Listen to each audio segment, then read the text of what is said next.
ابھی اسی سال جون یا جولائی میں ایک کتاب ریلیز ہوئی دی پیلسٹائن لیبارٹری یعنی فلسطین کی تجربہ گاہ۔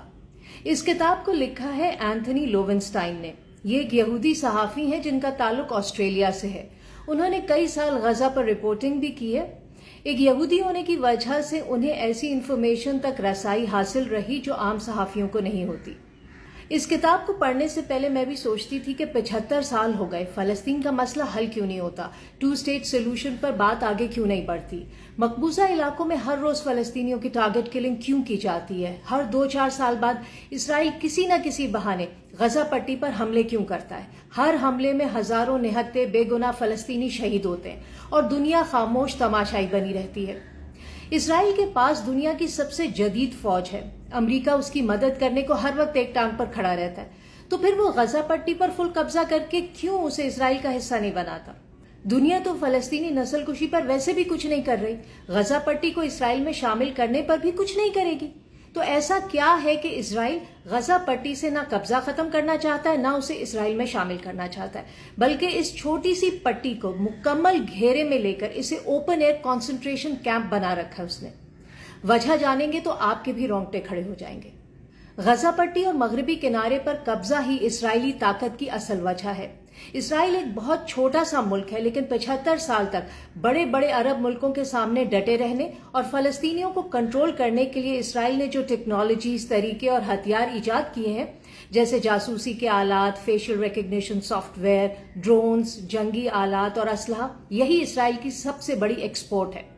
دی پیلسٹائن لیبارٹری میں اینتھنی لوونسٹائن کہتے ہیں کہ ویسے تو امریکہ اور یورپ اسرائیل کی مدد کرتے ہی ہیں کیونکہ وہ مشرق وسطیٰ میں مغربی مفادات کا تحفظ کرتا ہے، لیکن 9/11 کے بعد اسرائیل نے خاص طور پر خود کو دہشت گردی کے خلاف جنگ میں امریکہ کا اہم اتحادی بنا لیا، میڈیا کنٹرول کے ذریعے مسلمانوں پر دہشت گرد ہونے کا ٹھپا لگایا اور پھر دنیا بھر میں اپنے جنگی آلات کی مارکیٹنگ یہ کہہ کر کرنے لگا کہ ہم بتاتے ہیں دشمن کا مقابلہ کیسے کرنا ہے، لوگوں کو دبانا کیسے ہے، بغاوتیں کیسے کچلنی ہے۔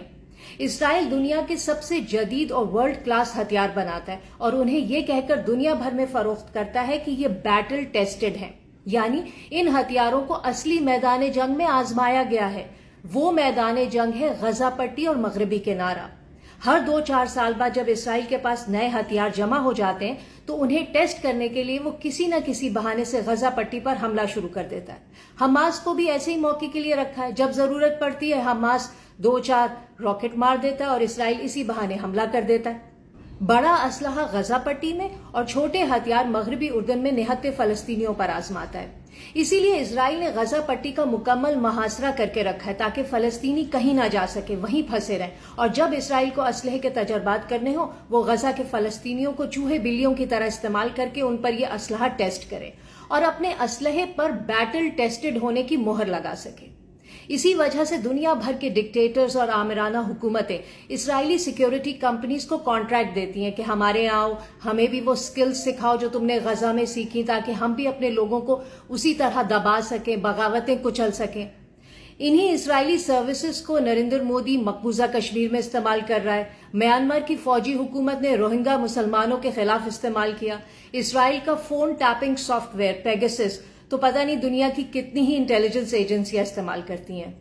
بہرحال یہی فلسطینی تجربہ گاہ اسرائیل کا اسپیشل سیلنگ پوائنٹ ہے، اتنی سفاکی ہے کہ ایک اسرائیلی ڈیفنس کمپنی نے تو اپنی پروموشنل ویڈیو میں غزہ پٹی پر کیے گئے اصل ڈرون حملے کی فوٹیج استعمال کی جس میں بچے اور سویلین شہید ہوئے تھے۔